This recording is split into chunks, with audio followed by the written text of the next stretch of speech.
avec Badr Saoudi. Eh bien, chers auditeurs, un bon manager, c'est un funambule. Il avance sur un fil tendu entre les exigences de bienveillance, entre le cadre qu'il s'agit d'instaurer, la confiance, trop rigide. Il éteint les élans.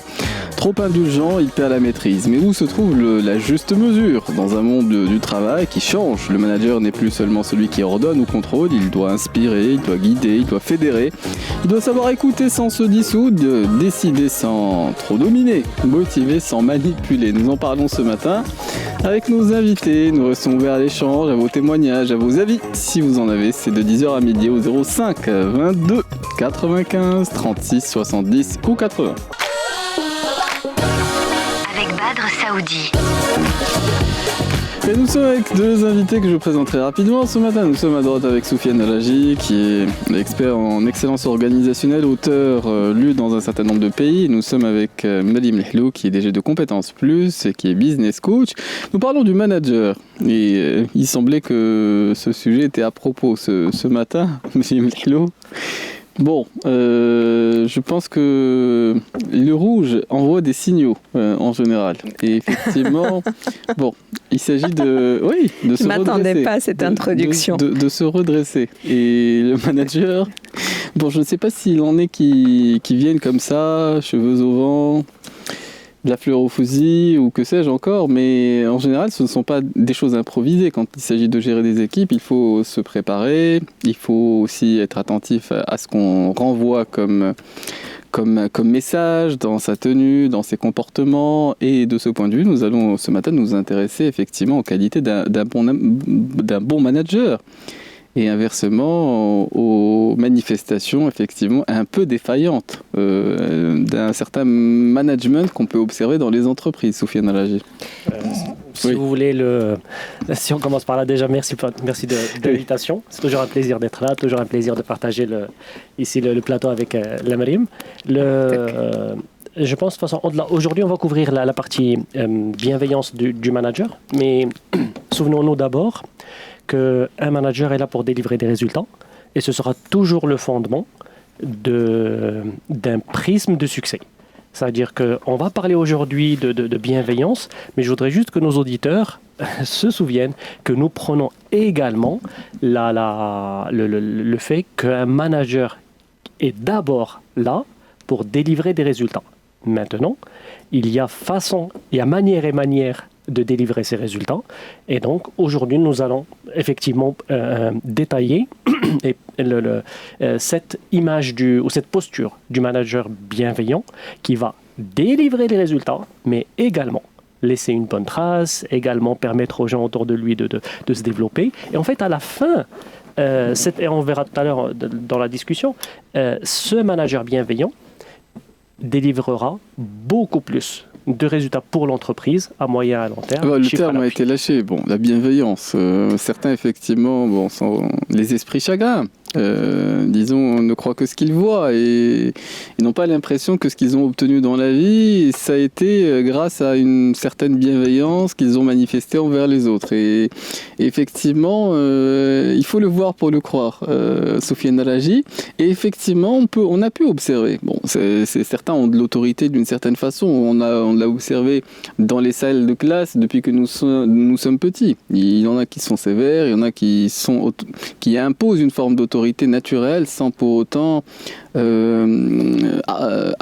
entre guillemets abandonner quoi que ce soit à ce qui ressemblerait de près ou de loin à de mauvais sentiments. Alors Malim Lehlou, je te sentais que tu voulais réagir à ce qui était dit. J'étais prise de court. Oui.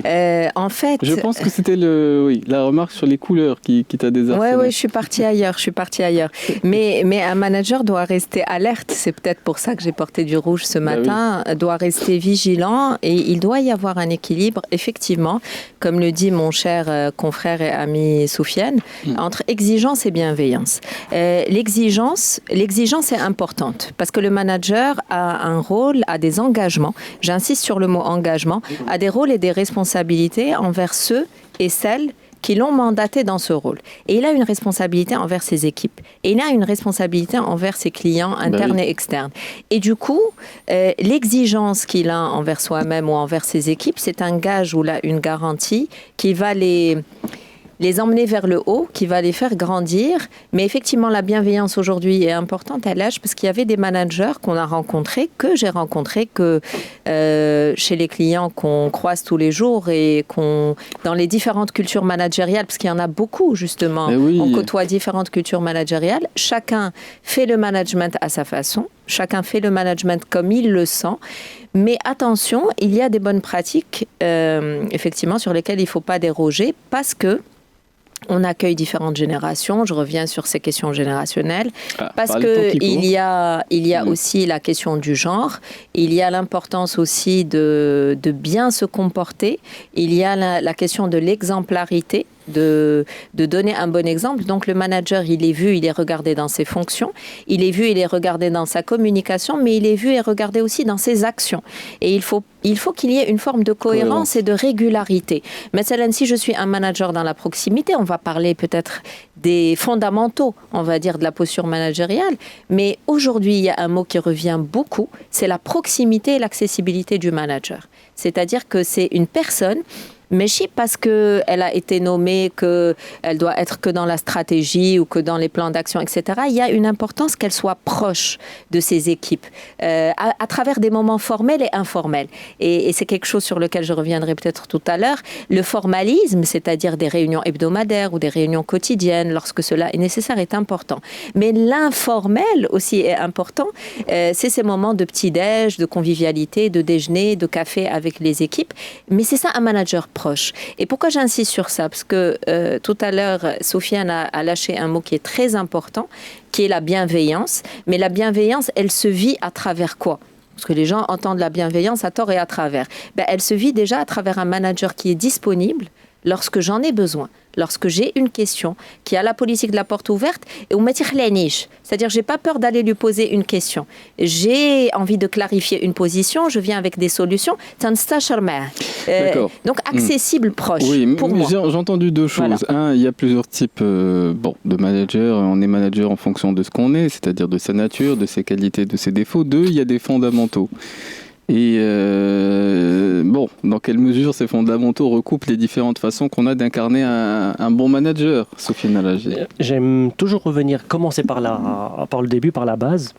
Ce qu'on voit, c'est qu'il y a énormément de personnes qui sont nommées managers, non pas sur leur capacité à gérer, mais sur leurs résultats passés en tant que performeurs individuels.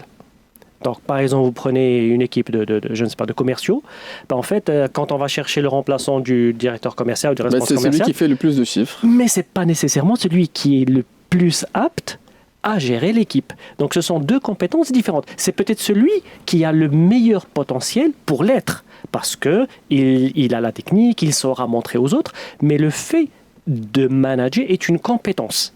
Et donc, s'il y a un message ici, s'il y a des personnes qui nous écoutent, qui sont dans justement les postes de décision, quand vous nommez quelqu'un, quand vous promouvez quelqu'un, assurez-vous que vous l'accompagnez également pour les compétences nouvelles, spécifiques à ce rôle de responsabilité. Oui, mais ça, c'est un chapitre, parce que si on en nomme un, on n'en nomme pas des autres.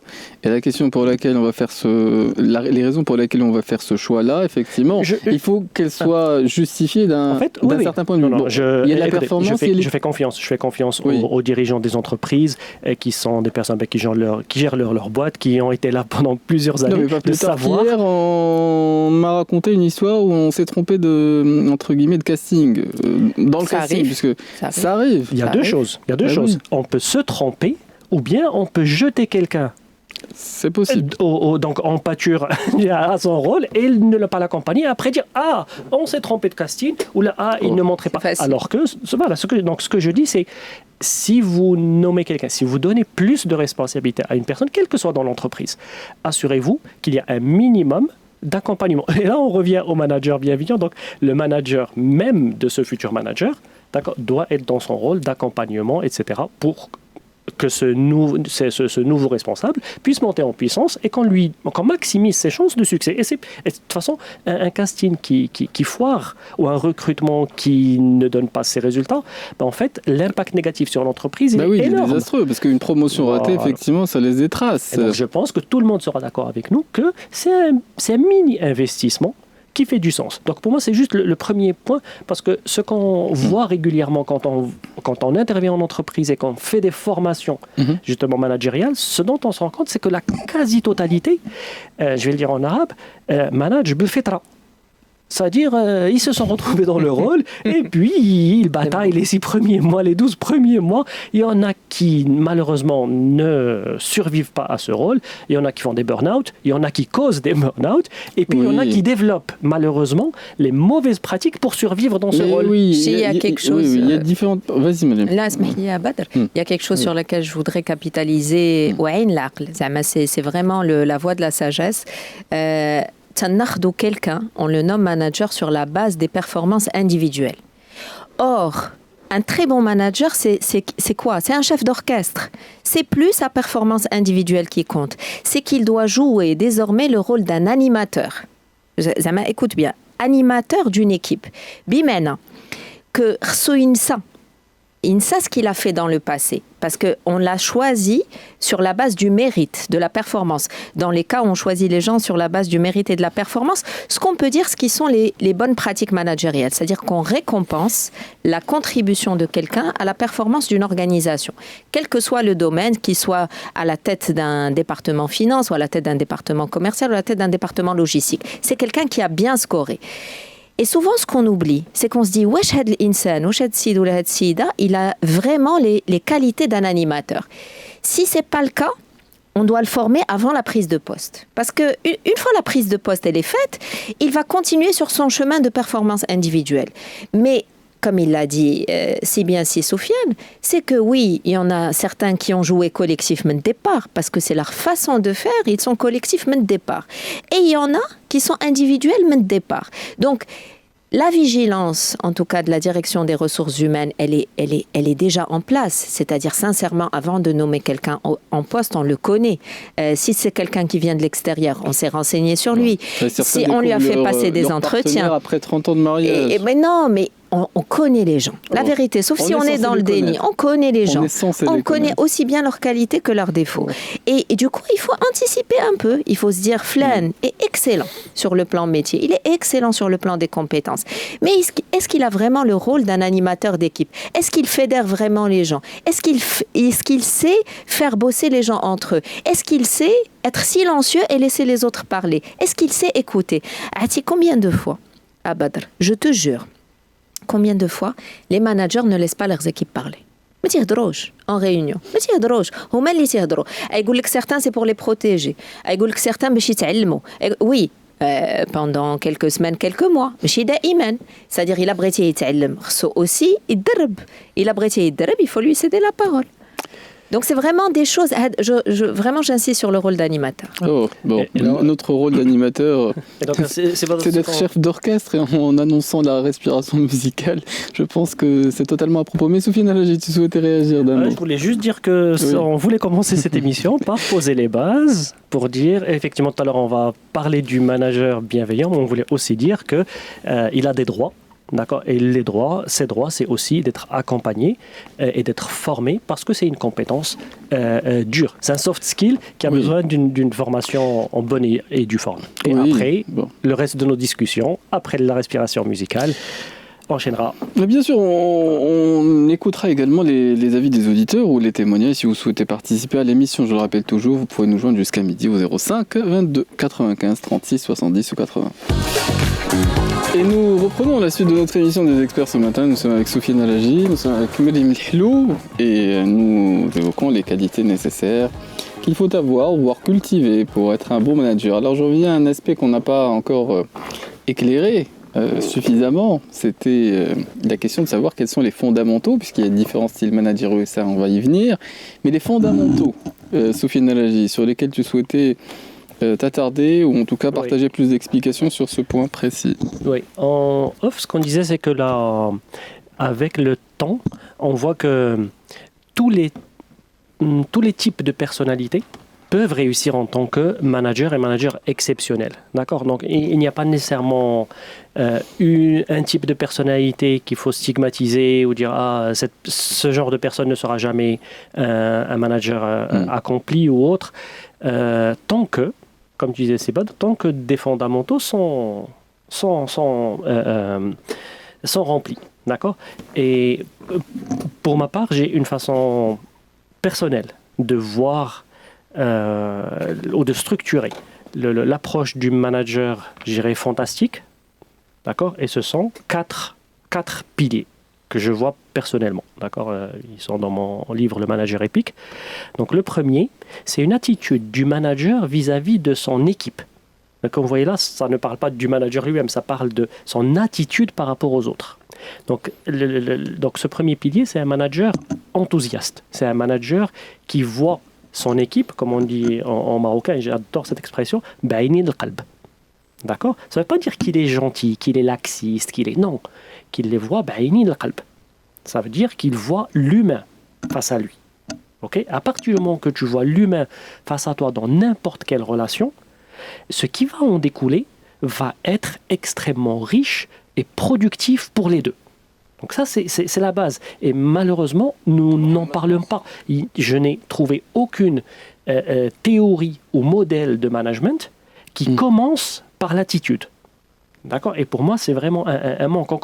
On va trouver des livres, des formations sur voilà ce que vous devez faire. Mais avant de faire, il y a voilà ce que vous devez penser. D'accord. Mais il en est qui, dans la relation à l'autre, n'ont pas la disponibilité de cœur nécessaire pour envisager qu'il puisse y avoir de la richesse dans l'échange. Et ça, c'est des natures. Il y a des natures solitaires et des natures qui ouvrent leur regard. Là, c'est pas de là. Je veux respecter. Je veux qu'on respecte les personnes qui sont de nature solitaire. Et comme je disais tout à l'heure, le style n'empêche pas de réussir. Je peux être un introverti, mais à 1000%, et pourtant réussir en tant que manager. Au contraire, les introvertis ont cette qualité d'établir des relations, comme on dit, 1 à 1. D'accord, c'est pas des personnes qui, quand ils vont prendre par exemple la parole, ils ne voient pas la foule. Non, ils voient Badr, ils voient Myriam, ils voient Si Mohamed. Oui. Et au contraire, et du coup, ils sont peut-être encore mieux outillés. Pour comprendre, nous on va entendre Si Mohamed qui est avec nous à l'antenne et nous restons bien sûr disposés à échanger si vous avez des témoignages ou des avis sur la thématique du jour. Si Mohamed, bonjour à vous. Bonjour Badar, bonjour à vos invités. Bonjour Si Mohamed. Alors, je voulais justement partager avec vous une petite expérience qui est la mienne. Je vous rejoins dans tout ce que vous avez dit déjà. Un manager doit partager, doit déléguer, doit faire tout ce qu'il y a à faire pour monter en compétence son équipe et aussi pour leur donner une marge de manœuvre assez importante qui leur donne une confiance en soi. Alors, mon expérience est par rapport aux promesses que peut faire un manager à son collaborateur. Sachant que son collaborateur déjà connaît que ça dépend pas de lui seulement, mais il prend avec lui ce risque, il continue à travailler, il délivre, mais lors du moment du verdict, il lui dit directement que vous avez tout accompli, mais je peux pas. Oui, il ne peut pas récompenser ses efforts lui personnellement parce qu'aux étages supérieurs c'est impossible. Oui. Il est pris en porte-à-faux. Je veux pas entrer dans le détail, mais c'est en général c'est l'histoire. Alors je me suis abstenu, j'ai pris la casquette ou bien j'ai pris la figure d'un bon perdant. C'est ça. Oui. Et c'est Mohamed, si je peux réagir sur ça. Tratlia. D'accord, quand je débutais en tant que manager, que supérieur hiérarchique d'autres personnes, Tratlia. Et c'est venu d'une envie d'encourager, de faire plaisir, de montrer le potentiel.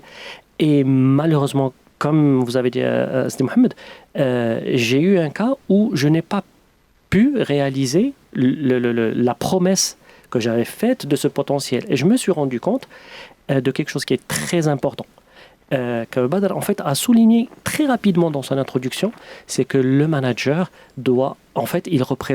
il ne se représente pas que lui. Le manager représente toute l'entreprise et de ce fait, sa parole doit représenter l'entreprise. Il doit s'assurer quand il parle qu'il est qu'il représente sa direction, ses RH, etc. Et notamment dans des choses aussi importantes que la rétribution, la récompense, les promotions, des choses lourdes qui des fois dépassent sa propre zone d'autorité.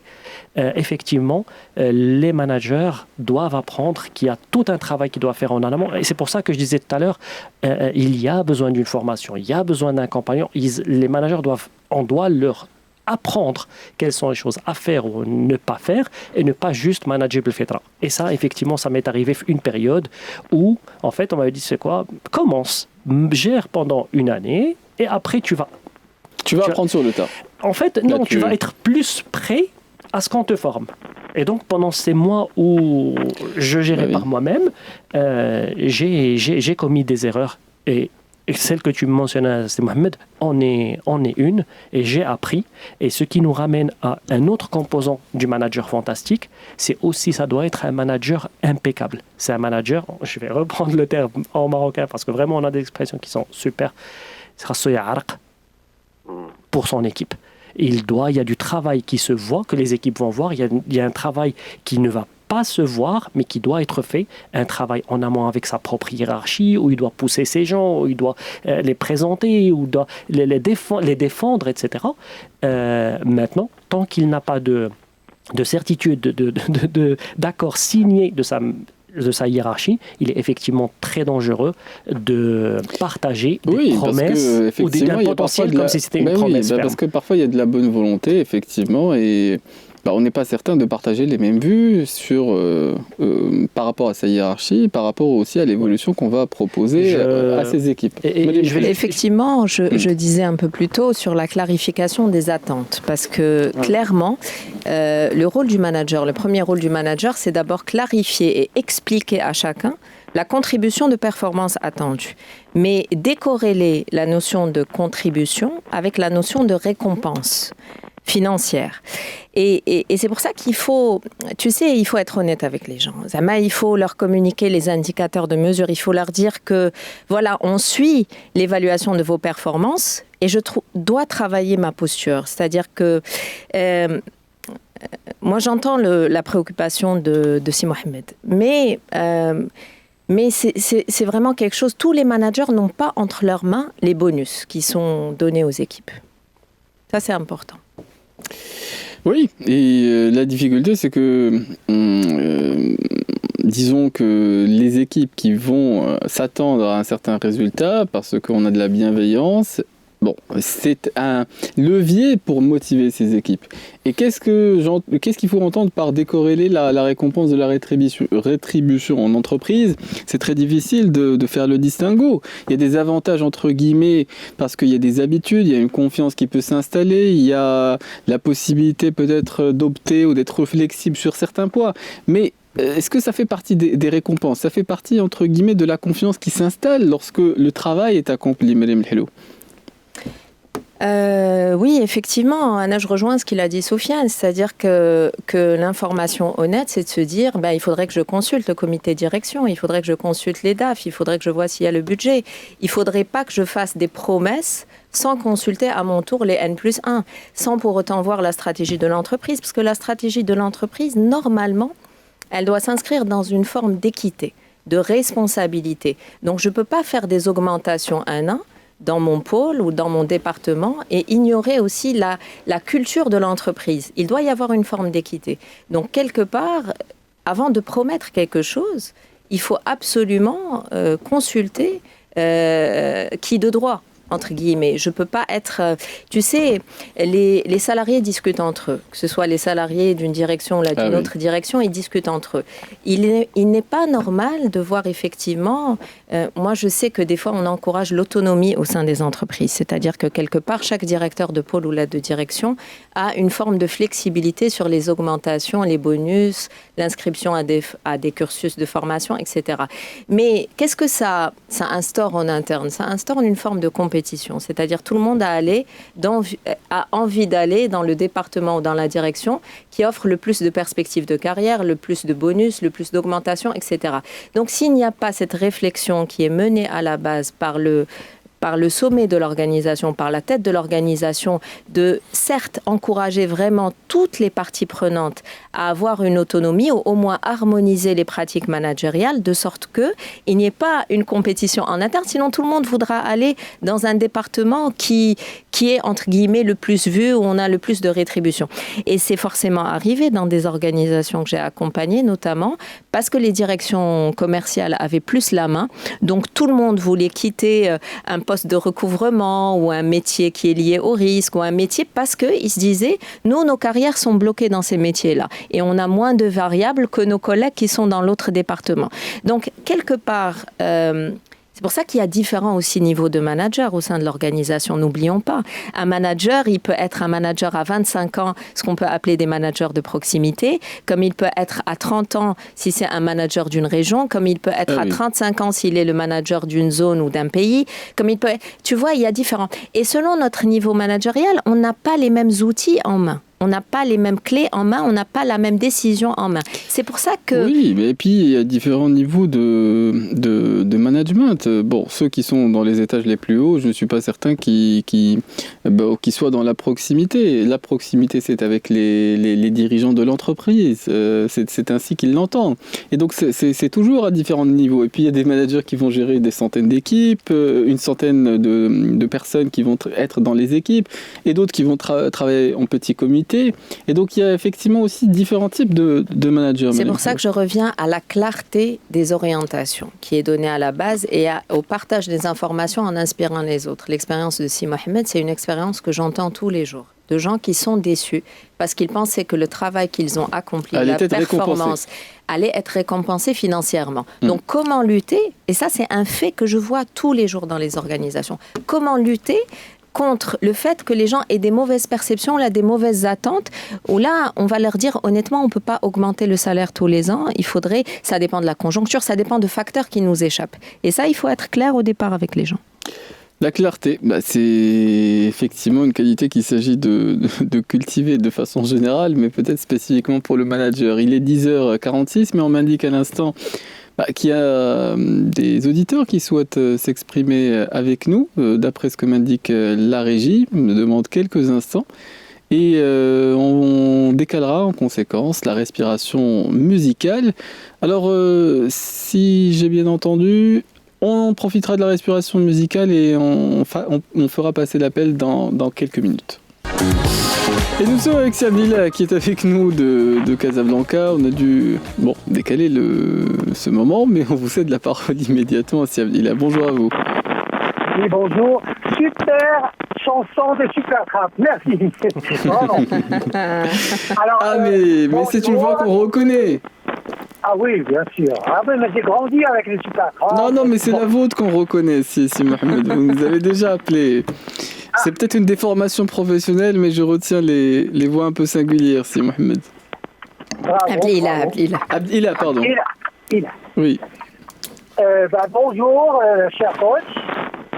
Oui, bonjour. Bonjour Abdillah, comment tu vas? Ça va très très bien. Moi, j'aimerais soulever un petit sujet. Et j'espère qu'il n'y aura pas de personnes fâchées parce que ça touche vraiment le côté personnel, je dirais, des responsables, des directeurs et tout. Et le grand souci, et récemment j'étais avec des jeunes et on a un petit peu discuté, c'est, je ne dirais pas l'addiction, mais c'est le fait de s'adonner à quelques drogues ou alors à l'alcool. Et j'aimerais poser ma question spécialement à nos coachs. Est-ce que lors de leurs réunions, lors de leur formation, lors de leur coaching, est-ce que les jeunes et même les personnes, les responsables, je dirais les directeurs commerciaux, les directeurs généraux, enfin bref, est-ce que les gens arrivent à aborder ce sujet facilement? Ou alors, est-ce qu'il y a des fois des questions qui tombent comme ça et que les coachs arrivent à détecter que telle personne est addicte ou moins addicte? Et ma dernière question, c'est est-ce que ça ne touche pas leur rendement? Est-ce que ça n'influence pas leur carrière? Et puis, je souhaite, et là je m'adresse vraiment à Atlantique Radio, parce que le sujet de la drogue et de l'alcool, surtout au volant. Si vous voulez bien nous organiser une petite émission là-dessus, parce que personne n'en parle, hein. On en discute, mais personne n'en parle. Même la loi, elle passe juste à côté, parce que c'est des choses qu'on reconnaît, mais qu'on ne veut pas discuter. Et l'alcool, si mes statistiques personnelles sont bonnes, et ce qu'on entend à la radio, il emporte plein de personnes tous les ans, et surtout de grands cadres, des médecins, des ingénieurs, et de toutes les catégories. Les jeunes aussi. Et je ne sais pas pourquoi l'État... C'est Abdelila. Pour revenir au sujet de notre émission, je voudrais signaler que tout d'abord, drogue et alcool au travail constituent une faute grave. Peuvent conduire à mise à pied, ou le licenciement, ou la autre. Donc ça, c'est dans la législation marocaine, française, etc. D'accord ? Donc, limite, on n'en discute pas parce que c'est adaf l'iman. Quand on vient au travail, il ne faut pas être sous l'emprise de l'un ou de l'autre, mais je comprends ce que vous dites, qu'il y a la théorie, il y a la pratique, mais je voulais souligner ce point, que c'est pas on va demander aux gens d'être moins addicts, d'en consommer moins, mais au lieu de travail, sur le lieu de travail, les deux constituent une faute grave et une ligne rouge. Normalement, ne devrait pas être accepté. Mais c'est un sujet toujours délicat pour des raisons très simples. C'est que une personne qui est, qui est sous l'emprise d'une addiction, elle est dans une situation qu'elle-même va juger comme étant une situation de fragilité pour des raisons diverses. Ouais. Et le fait d'être manager, d'avoir de l'autorité, ne va pas faciliter les choses, c'est-à-dire on est dans une posture d'autorité et je ne suis pas certain que la personne va, trouver de l'espace pour, entre guillemets, convaincre ou essayer de faire changer d'optique. Parce que souvent, les raisons touchent à l'intime, aux histoires, aux trajectoires personnelles, et c'est très difficile, dans des rapports professionnels, d'entrer à ce degré d'intimité. Si je peux dire un point, la préoccupation de Siab Leila peut être légitime. Peut-être qu'il a vu des mauvaises pratiques managériales, justement, de gens qui s'adonnent à des substances illicites, etc. C'est vrai que c'est passible effectivement de pénalités, de sanctions, ça on le sait, mais il faut se poser la question pourquoi ces personnes-là se sont adonnées à ça, sachant qu'ils doivent jouer un rôle, qu'ils doivent être exemplaires sur le lieu du travail, et s'il y a une fragilité à adresser, c'est certes cette fragilité ou cette vulnérabilité qui les a poussés à consommer de la drogue et de l'alcool, mais quelque part il y a des forums spécialisés pour cela, ils doivent être suivis à travers des thérapies, etc. Mais bien sûr que ça les mettra dans des états de contre-performance. Oui, on l'a vu. Les personnes qui, dans des moments de faiblesse, à la suite d'un divorce ou ainsi de suite, ont des moments de déchéance. Ce sont des moments de déchéance, littéralement. Et ça se voit. Et ça se voit. Effectivement, l'entreprise, mais les gens peuvent être très... on est très regardant. Mais là où je note effectivement la responsabilité ou le watch-out ou l'alerte que lance Siab Leila, c'est peut-être qu'il doit y avoir, comme il y a des sensibilisations aux bonnes pratiques citoyennes, RSE, santé, sécurité, hygiène au travail, qu'il doit y avoir de la sensibilisation, effectivement, parce qu'on oublie, parce que des fois, des gens, effectivement, on a vu dans nos carrières... pas au sein de l'entreprise, mais des gens sous emprise de quelque chose, et fait qu'ils étaient dans un état modifié de conscience, et fait qu'ils étaient d'abord mal vus. Ça, il faut le noter. Sauf dans certains métiers où certains, effectivement, ont besoin de certains... d'après l'observation que j'ai pu faire. Écoute, Badr, pour être très honnête, parce que nous organisons aussi des side events, c'est-à-dire des événements qui sont en dehors de l'entreprise, mais qui concernent les salariés de l'entreprise, comme des team building, des conventions des cadres, etc. Alors, moi, à ma connaissance, alhamdoulilah, je n'ai jamais vu de comportement, on va dire, qui est négatif, qui a été très visible. Mais on aurait pu entendre des rumeurs ici et là. Mais ces rumeurs-là, son fondement, effectivement, ils portent atteinte déjà à l'image de certains managers ou de certains responsables. Donc, il faut faire très attention. En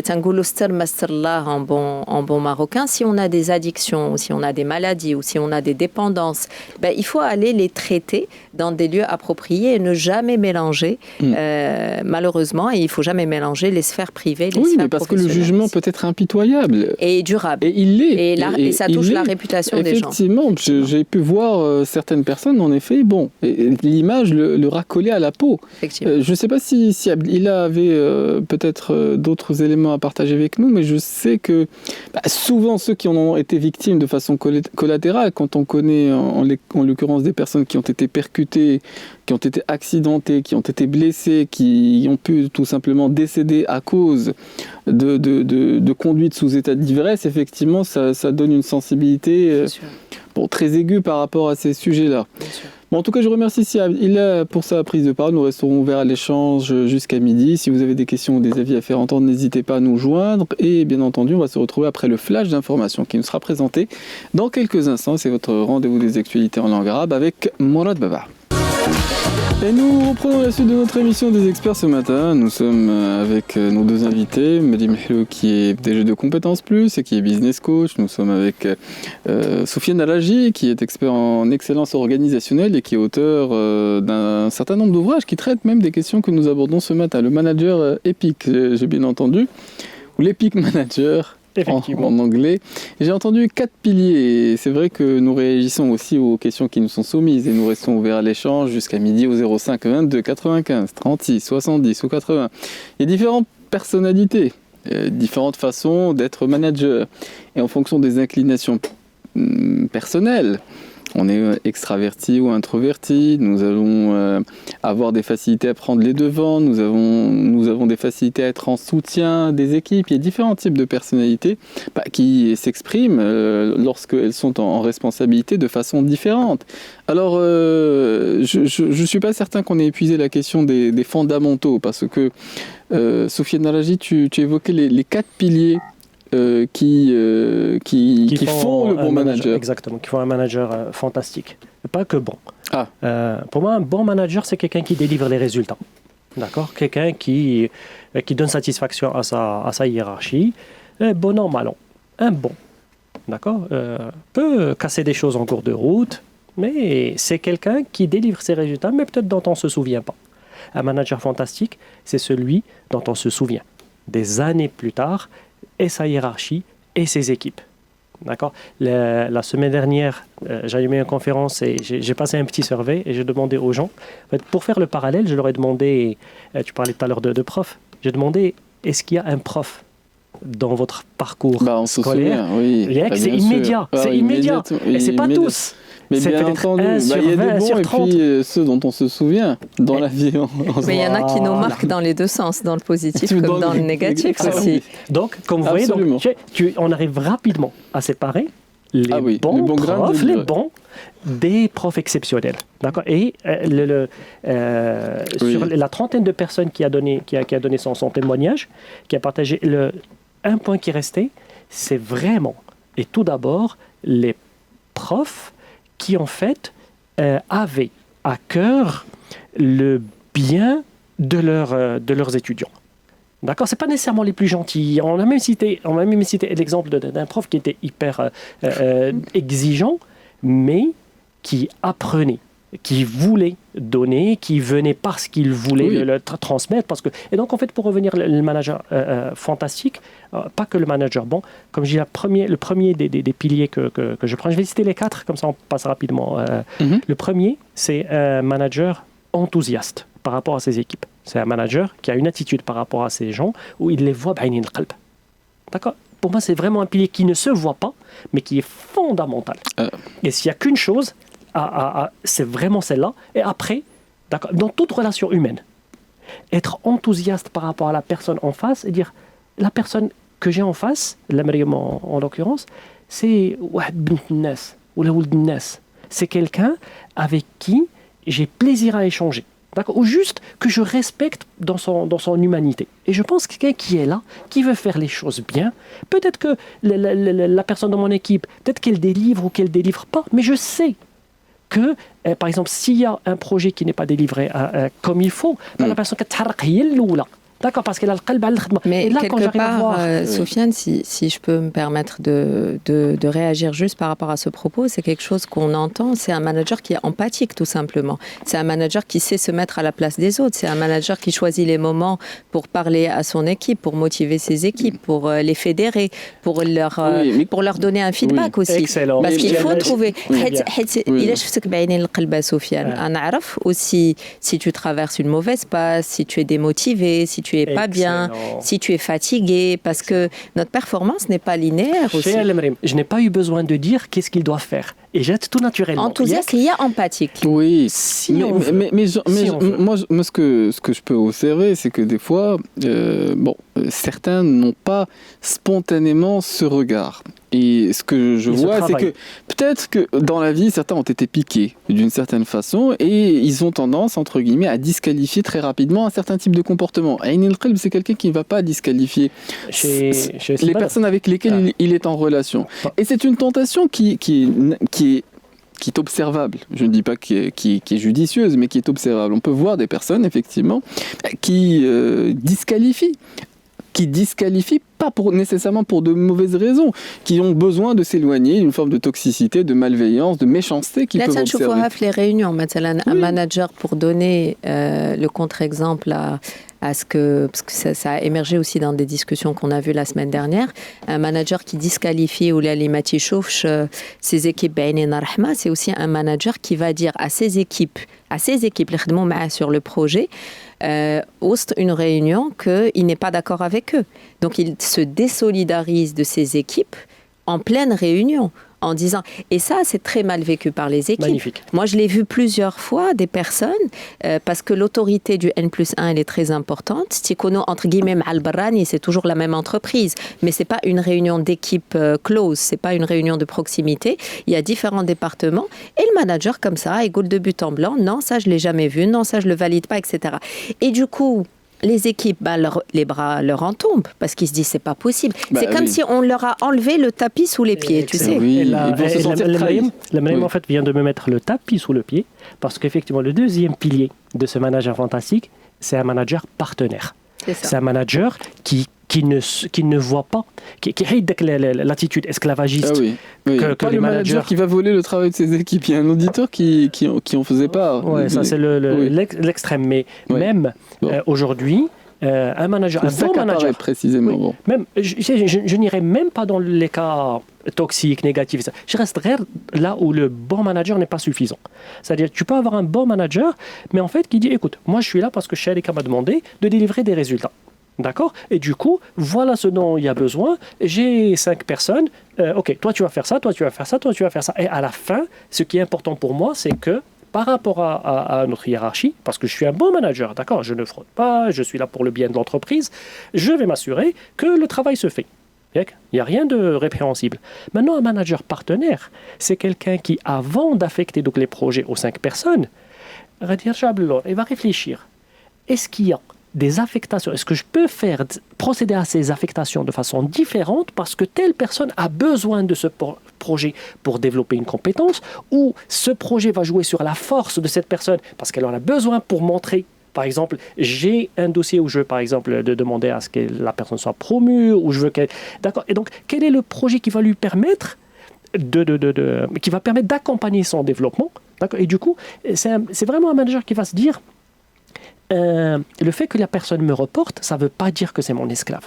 Ça ne veut pas dire qu'elle m'appartient. Ça veut dire qu'en fait, au contraire, c'est un partenariat d'ego. ولكن il a Brennan, on complète ton point à Sofiane.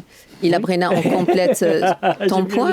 La création des alliances au sein des groupes, que ce soit avec notre manager, etc. N'oublie pas qu'un manager, c'est quelqu'un qu'on admire et qu'on respecte. Et sa parole est entendue. Elle peut effectivement démotiver quelqu'un ou motiver quelqu'un, parce qu'il a ce rôle qu'on a dit au début d'animateur, de fédérateur, de visionnaire qui donne la clarté, etc.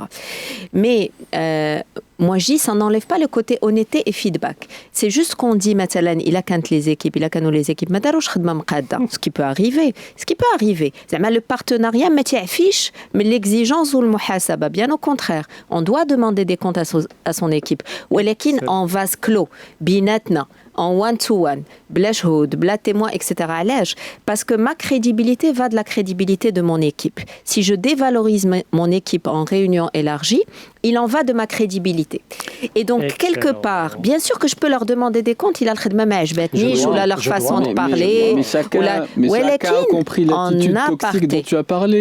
La personne qui va dévaloriser en public ses propres équipes, elle essaie de se faire valoir d'une certaine façon. Ou là, peut-être, elle est cash, elle parle franchement, elle n'a pas peur de dire les choses et elle corrige, entre guillemets, les mauvais comportements. On peut corriger en aparté. Jamais, c'est comme quand la vieille citation qui disait ne jamais laver son linge sale en public. Il y aura des désaccords. Il y aura des désaccords même au sein des équipes. Mais suis-je obligé de les montrer en public? Non. Je ne suis pas obligée à l'âge. Mon équipe. S'ils réussissent, on a tous réussi.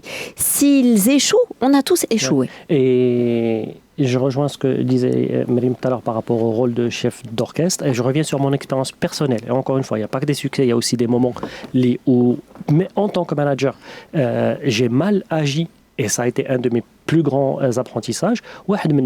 C'est que, au début, je n'étais pas conscient de la responsabilité qui est sur mes épaules en tant que manager. Et que la valeur de la parole du manager, c'est pas comme la valeur, avant que je sois promu, la valeur de discussions que je pouvais avoir avec mes collègues. D'accord, où je donnais mon avis ouvertement, et au contraire, ça permettait d'animer les choses, de faire que la conversation passe. Après, en tant que manager, comme disait Myriam, de bonne volonté. Donc je parle parce que pour moi, non, tout le monde, il faut que ça brasse, et au contraire, on n'a rien à cacher, on est bien maintenant. Et puis derrière, j'ai des meltdowns, j'ai des personnes qui me disent écoute, et eux ont eu la décence de le faire en privé. Ils me disent voilà, Sofiane, j'ai pas apprécié quand tu as fait ça, et ça. Alors que ça partait d'un bon fond. Et c'est là où on rejoint. Donc l'équilibre entre l'exigence et la bienveillance, à Sofiane qu'on disait au début. نكون قبيح معك en one-to-one ونكون bienveillant معك مع الناس. علاش؟ C'est pas pour montrer que أنا manager ولد الناس لا باش نطلع بك. Tu sais la notion de valorisation, parce que il ne faut pas oublier, on n'a pas la même expérience et on n'a pas la même personnalité. Il y en a qui ont le cuir dur, il y en a qui ont le cuir tanné, il y en a qui ont le cuir sensible. Et quelque part, le rôle d'un manager, c'est un formateur, accompagnateur, coach. Si c'est ça la principale mission, parce que quelque part, il va lutter par la même... Il va lead by example. Moi, j'adore cette expression. نقصوا من الهضرة ونكثروا من الأفعال entre guillemets. وإلا كانت شي محاسبة militaire تكون en one to one. C'est pas j'ai vu des situations d'IEL, la même chose qui est faite. Ça veut dire que je vais prendre la personne, disons en one-to-one, d'accord, en aparté, et je vais lui donner le feedback correcteur qui va lui permettre de rebondir à deux personnes différentes, par rapport auxquelles je n'avais pas le même degré d'enthousiasme. Alors, je regarde le premier pilier. La première qui doutait de comment je la valorise, comment je la perçois, c'est braqué automatiquement ou l'être hyper défensif. Donc si je lui dis écoute, la présentation s'est mal passée et puis la personne va dire oui mais non, mais il était déjà, il avait pris sa décision, L'autre personne qui sait, d'accord, à qui j'ai communiqué ouvertement l'appréciation que j'ai d'elle et comment, et de leur partenaire, et comment je voyais qu'une partie de ma responsabilité dans laquelle j'étais payé, c'est de la développer. Quand je dis entendre les critiques. Elle l'entend différemment. Mais bien entendu. D'accord. Et donc, là, pour revenir donc les quatre piliers comme ça, donc l'eau c'est la partie l'enthousiasme, Tiani c'est la partie le partenariat, d'accord, qu'on est là pour. Mais c'est pas grave parce que tous les deux on peut toujours faire un peu teasing après la respiration. En fait, parce que elle a détaillé les deux autres piliers directement. Donc je vais juste les résumer. Telt, c'est un manager impeccable. Comme je disais tout à l'heure, un manager qui doit faire ce qu'il a à faire. Et il y a des choses, c'est là où vient la formation. D'accord? Donc, le fait de comment donner le feedback fait partie des compétences, des soft skills qui doivent être apprises à un manager. Comment gérer des conversations difficiles? Comment gérer des personnes qui sont dans des moments critiques de leur carrière? Tout ça, ça s'apprend. Et malheureusement, on les apprend sur le tas et mal. Sur le tas. Et le quatrième pilier, donc une fois, imaginez quelqu'un qui a déjà... il a coché les trois, parce que c'est vraiment c'est une pyramide encore une fois. Donc ces équipes savent qu'il les voit, qu'il est là pour qu'ils grandissent, qui font confiance qu'au fait qu'il ne se sert pas tout seul. Ça veut dire qu'il les aide aussi à en retirer quelque chose, à se développer. C'est un manager qui va faire ce qu'il y a à faire pour les défendre, même s'il ne le voit pas, parce qu'il y a une grande partie, 90% du travail du manager n'est pas visible à ses équipes. Il voit juste le résultat. D'accord? Mais toute la planification de carrière, le fait de défendre justement, les défendre auprès du management, le fait de planifier, blablabla, tout ça doit être fait. Quand tout ça est incluant le feedback. Il fait partie du rôle du manager impeccable. Une fois que tout ça est fait, donc j'ai gagné la fameuse estime, la fameuse posture dont vous parliez tous les deux tout à l'heure. Là, je peux être un manager coach. Ça, c'est la personne auquel les équipes viennent solliciter son aide.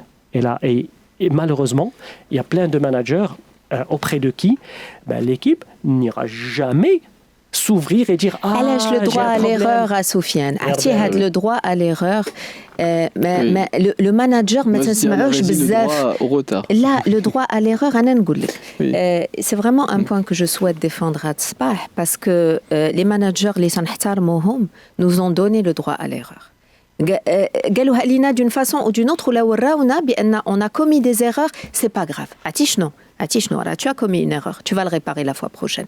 On a le temps de faire le rattrapage. Quand on sent pas qu'on a le droit à l'erreur, wallah la adim dak l'organisation ma تكون la innovante, la créative, la elle prend les initiatives. La الناس يهضروا علاش le droit à l'erreur crée la confiance. حيت الا كان عندي le droit à l'erreur نجي نقول لك chef فلان والله العظيم عادي انا من عندك نقول لك on n'y arrive pas. Le plan qu'on a fait pour arriver aux objectifs ما خدامش. Mais parce que je sais que j'ai le droit à l'erreur. Donc نمشي عندك بواحد الثقه بواحد la confiance en moi وتايق فيك في la réaction ديالك. Mais les personnes qui sont le plus susceptibles d'accorder ce droit-là, ce sont les personnes qui se sentent suffisamment en confiance pour affronter les obstacles, les difficultés qui surviennent et qui sont inhérentes au travail.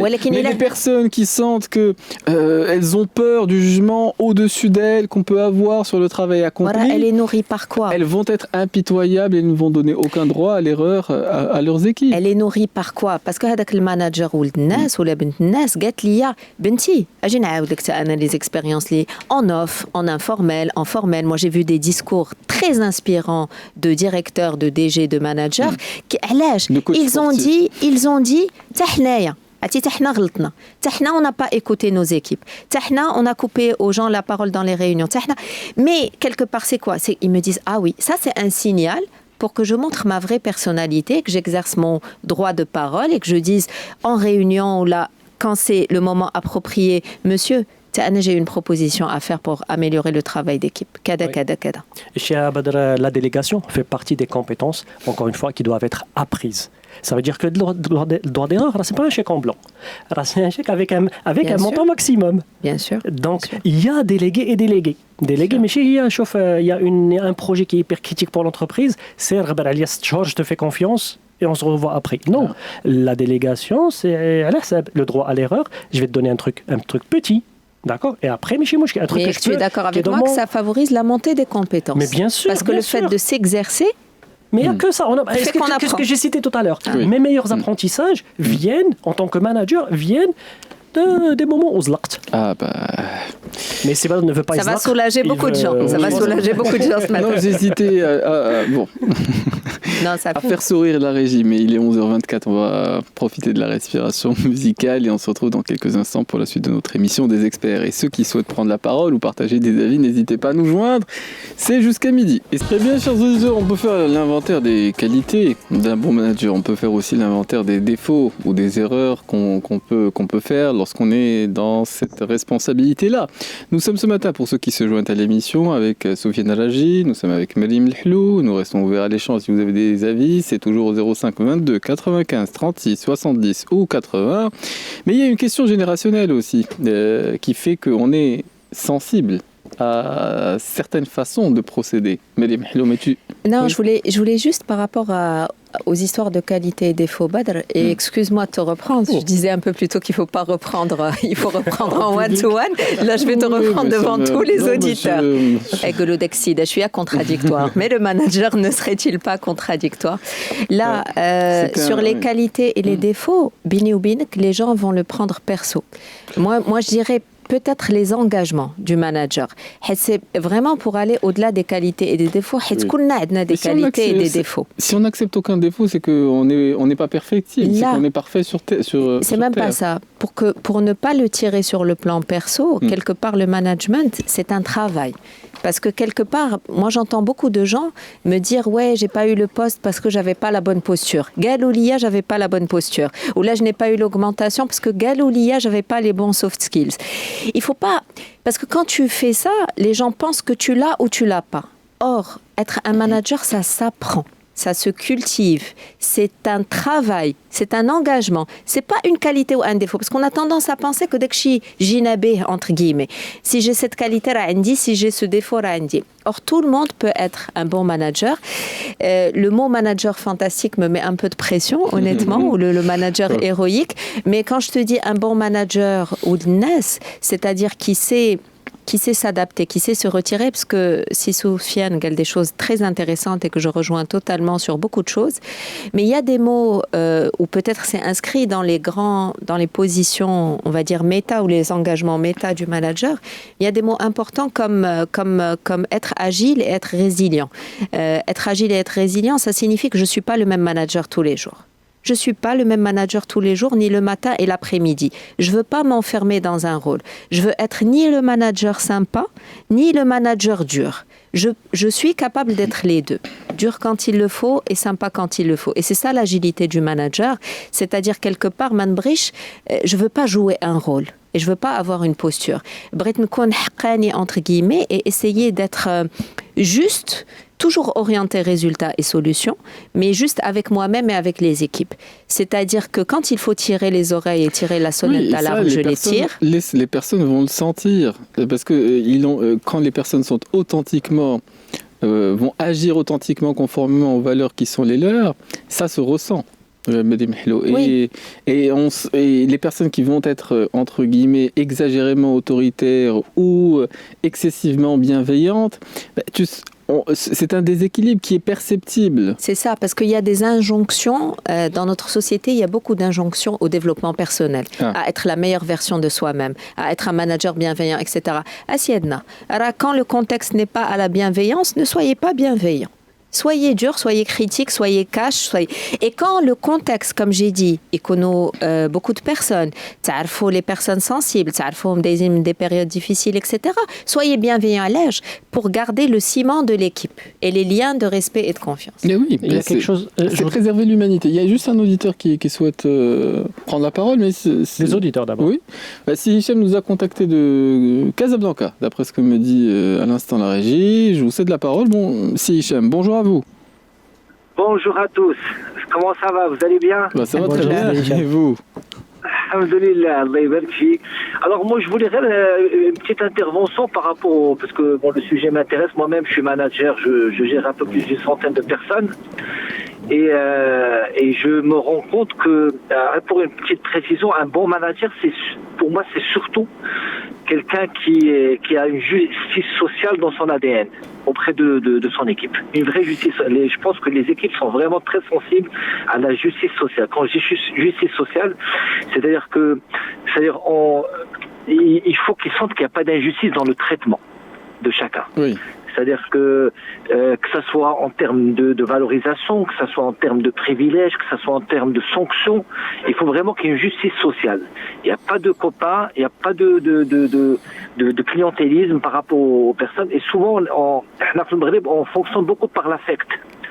C'est dans notre ADN, on fonctionne par l'affect. Et l'erreur où on tombe dessus, c'est les on va les privilégier. on va les privilégier de manière inconsciente. Inconsciente, on se rend compte que parce que comment faire sa place. Et ça, je trouve qu'il faut faire très attention. La justice sociale, les employés sont très sensibles à la justice, aux décisions qui sont prises par rapport à ça. Oui. Très, très sensibles. Alors, oui, allez-y déjà. Oui. Alors, un dernier point, parce que tout à l'heure, madame a intervenu, elle a dit tout le monde peut être un très bon manager. Je ne pense pas que tout le monde peut être chacun sa spécialité. Je pense qu'il faut des qualités humaines de base. On ne les a pas tous. On ne peut pas tous être des très bons managers. On peut... par contre, on n'est pas très bon manager de manière innée. On doit avoir des qualités humaines, des qualités relationnelles, des qualités de management de base, mais il faut faire énormément de travail pour les améliorer, etc. Mais être très bon, tout le monde peut être un très bon manager, je ne pense pas. C'est dit Hicham, on est en désaccord, on a le droit d'être en désaccord, il a smahtili, dans le sens où أي واحد effectivement كل واحد فينا جايب واحد le capital. هذا le capital fait les forces ou les faiblesses ديالنا. Où il y a des menaces et des opportunités sur le marché.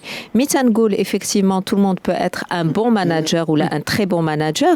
حيت العزيمة ou la volonté ou النية, elle peut soulever les montagnes. À partir du moment où quelqu'un se fixe un objectif et travaille dessus, je suis convaincue, moi je suis une optimiste, je suis convaincue qu'il peut l'atteindre. علاش d'abord ça تجي منه. أنا بغيت نكون هذا الشخص المناسب لهاد l'équipe. merci تجي منه خص النية وخص la volonté. Et ensuite تنقلب على les outils ou les formations ou les ressources اللي غيساعدوني باش نوصل لهذا الهدف ديالي. Peut-être que je n'y arriverai pas tout seul. حيت أنا بعيد entre guillemets على l'objectif. Je viens de loin, j'ai eu des formations. C'est certain que certains ont des facilités. Certains ont des facilités, des prédispositions. ولكن certains ont des prédispositions qu'ils n'utilisent pas. أنا نقولها لك. Il y en a qui sont très humains et qui ont choisi de ne pas être empathiques مع الناس, qui ont choisi de privilégier leurs intérêts aux intérêts de leurs équipes, alors qu'ils sont très humains et très intelligents et très smart. Donc, là où je dis à Hicham, je suis d'accord avec toi qu'il faut des ingrédients fondamentaux. Comme tu l'as dit au début, en quelque sorte le khair nas. Un bon manager, c'est d'abord quelqu'un fondamentalement, il veut faire grandir les équipes. Quand je dis lilo nas, parce que dans toute relation, il y a du win-win, il y a de l'efficience. Et là où le statut de martaba, ça veut dire qu'il est ambitieux. Elle a ses intérêts, elle a ses missions, etc. Et quelque part, effectivement, les gens, les ma'amaro ma'youslo Hicham, pour converger un petit peu vers toi, si tu permets, je me suis permis de te tutoyer. Parce que je travaille avec vous déjà. اسمح لي سيدي. Mais شي واحد اللي معمرو ما يوصل هو اللي باغي يوصل بوحده. Et ça, effectivement, il ne sera pas un bon manager. Dans Machiavel, les gens jouent des caractères entre guillemets ou des personnages et effectivement par intérêt certains adoptent des dispositions, des façons d'être effectivement qui sont éloignées de leurs intentions réelles. Mais je suis certain que il est toujours une façon lumineuse d'arriver à bon port. Je voudrais commenter. C'est des Hicham. Il y a une chose que je voudrais dire, c'est que vous avez beaucoup de mérite. D'accord, un manager qui a, dès que ça dépasse Ashrad Nes, le fait de continuer d'avoir un regard humain, individuel, de donner Nes Waqthom, au-dessus de 10, franchement, ça devient hyper compliqué. Alors vous, gérez 100 personnes et avec ça, prendre la parole à l'antenne et dire il faut être juste. D'accord, vous avez beaucoup de mérite pour ça. Je voudrais le reconnaître parce qu'il y a des personnes qui ont moins de temps. Oui. Et je pense qu'on réussit en tant que manager quand le personnel vous fait confiance, bien sûr, mais surtout, il fait que vous réfléchissez à leur carrière et à leur avenir, sans être obligé chaque fois de venir s'accrocher, discuter, négocier. Et ils sentent que quand ça va bien, quand il y a la possibilité de faire améliorer les conditions de chacun, vous êtes là, c'est une priorité pour vous. Super. Chez les gens à la rasso, c'est souvent un calcul. Non. C'est très important. Oui. Si je veux donner un nom, ce que tu décris d'abord, c'est quelque chose aussi que la Marie m'a mentionné tout à l'heure, c'est la confiance. C'est-à-dire que dès que vous arrivez à créer un climat de confiance. Dès que vos équipes vous font confiance, en fait, ça, c'est dit, la confiance est un accélérateur. C'est un accélérateur business, c'est un accélérateur relation, c'est un accélérateur résultat. Et la confiance, donc il y a une belle phrase qui dit qu'on met des années à la gagner, on peut la perdre en 1 seconde. D'accord. Et donc l'exercice est hyper compliqué. Et plus vous avez de personnes qui vous jugent, qui se parlent, qui se comparent par rapport aux 99 donc plus le jeu devient compliqué. Donc c'est Hicham, encore une fois, bravo pour maintenir cette volonté de justice, un environnement, je suis sûr, ça doit être extrêmement épuisant de vouloir tenir cette position, cette posture. C'est extrêmement délicat parce que les informations, bon, il y a beaucoup moins de rétention qu'auparavant. Je ne sais pas si c'est une question générationnelle et je crois nos voisins du Nord vont imposer des directives pour que toute personne qui travaille dans un département puisse savoir précisément la rémunération de ses collègues. Donc, ce qui est de nature effectivement à créer des discussions autour des cafétérias. Il est 11h46. Je vous remercie Hicham pour cette intervention. Nous resterons à l'antenne encore une dizaine de minutes. Si vous avez des avis ou des questions à nous soumettre, c'est toujours au 05 22 95 36 70 ou 80. Et nous reprenons la suite de notre émission des experts. Nous sommes ce matin avec Sofiane Elhadji et Maryam El Helou et nous sommes avec une auditrice qui nous a contacté, Madame Amal, d'après ce qu'on m'indique à l'instant de Casablanca, oui. Et bonjour à vous, chère auditrice. Bonjour à vous tous. Bonjour la Amal. Oui. Donc moi j'écoute votre émission de temps en temps quand je ne suis pas au bureau. Donc c'est le cas maintenant et je trouve toujours très intéressante. Merci à vous.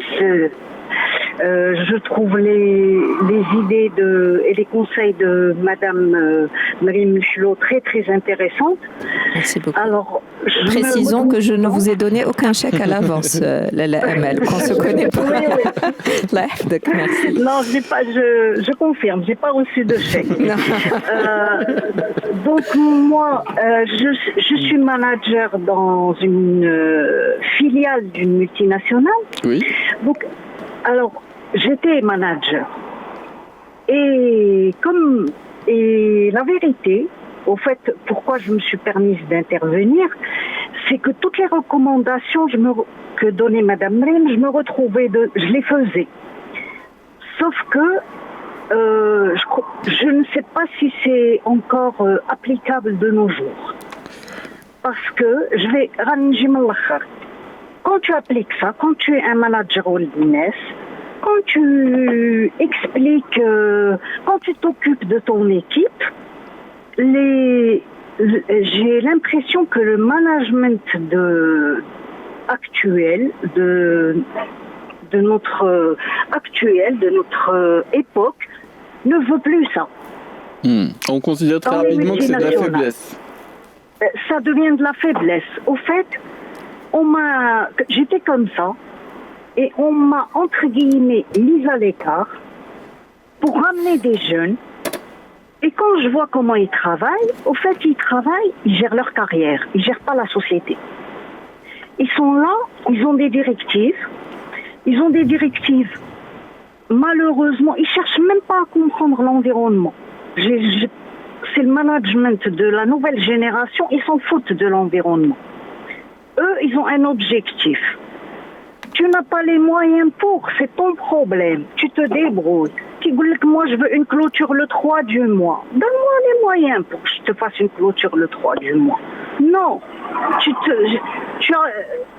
Au fait, le management de ce jour, c'est des directives sans prise en considération de l'humain. Oui, vous voulez dire que vous avez essayé d'avoir une certaine attitude et en face, lorsque d'autres personnes, d'autres profils entre guillemets étaient en responsabilité, ils étaient impitoyables dans leur façon de procéder.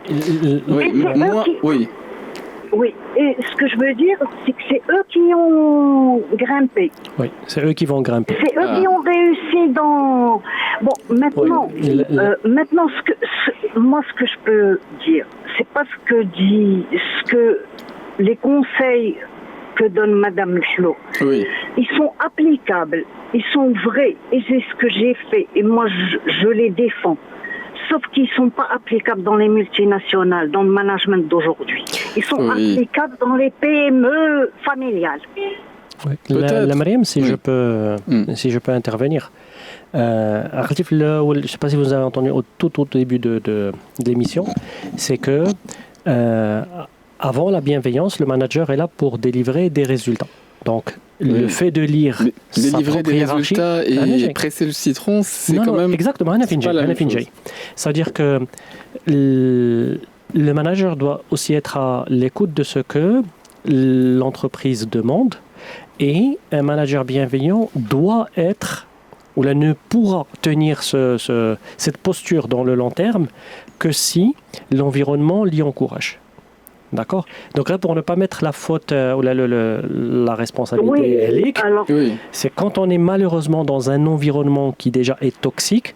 Je pense que parler de management bienveillant, ça n'a aucun sens. Presque, ça va plus être du management où je vais m'assurer que mon équipe n'est pas cassée par la hiérarchie.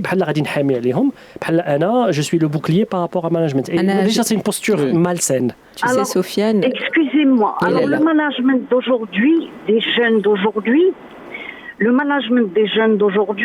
c'est ces gens-là, ils savent rien faire. C'est moi qui vais leur montrer comment faire. Il n'y a pas de bienveillance.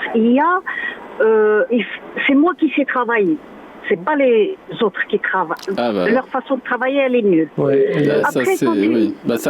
Franchement, les gens qui sont dans le mépris de façon aussi flagrante, effectivement, ils ont le don de s'aliéner tout le reste. Oui. Ça, c'est d'une part. D'autre part, je suis d'accord. Je suis en phase avec vous quand vous dites qu'il y a des résultats à atteindre. Mais pour atteindre des résultats, il faut avoir des moyens. Ne me demandez pas les résultats de votre tour du 50e étage où vous ne savez pas ce qui se passe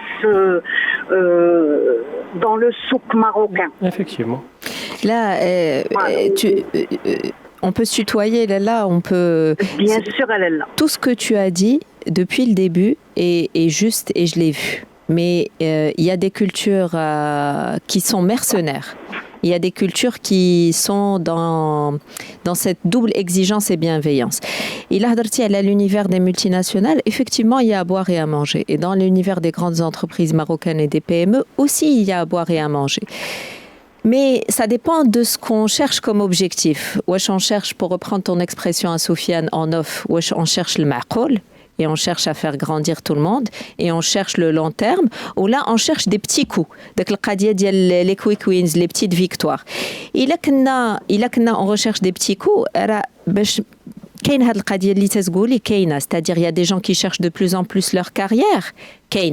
Cet égoïsme, ça dépend aussi de la couleur ou de la personnalité du chef de file. Bini ou binik, les directeurs généraux ou les présidents qui sont nommés à la tête des organisations, ils ont un rôle capital dans le fait qu'on soit égoïste ou là qu'on soit bienveillant, qu'on soit ou l'aide et dans le partage et dans la transparence et dans l'honnêteté, ou là كل واحد arrasé mes intérêts, mes petits gains, mes gains à court terme et à long terme. Les deux sera récompensé. Et donc du coup, miti chauffo le fort, tigolo il y a de l'exemplarité, il y a Ould Nas, il y a Ould Chab Hanna, où il a fait ses preuves, ou bqa 20 ans en entreprise, ou là quand le concurrent ou là il a fait ses preuves déjà. Et du coup, تنحترمو تنقولوا هاد السيد ولا هاد السيده راه elle va faire en sorte هي كل شيء عاد يطلع. Si c'est quelqu'un qui est carriériste ou qu'un carriériste dans le passé, il y a des risques. Il va promouvoir son modèle. Il va embaucher son modèle. Et un proverbe chinois dit bien que le poisson pourrit par la tête. Ce sera notre mot de conclusion. Et oui, effectivement, 11h50. Et que les gens apprennent de leurs erreurs. C'est ce qu'on peut espérer de mieux. On va essayer surtout de ne pas en faire. 11h58, c'est l'heure des actualités. Nous sont présentées par Kamal Sall. Nous remercions tous les auditeurs d'avoir été avec nous aujourd'hui. Oui, toujours. On les remercie pour leurs échanges ou pour les interactions qu'on a toujours, bien entendu, mais c'est les actualités qu'on va écouter bientôt avec Kamar Sall et la tranche suivante sera animée, je le rappelle toujours, par Ahmed Aloua. Les experts sont sur Atlantique, jusqu'à midi.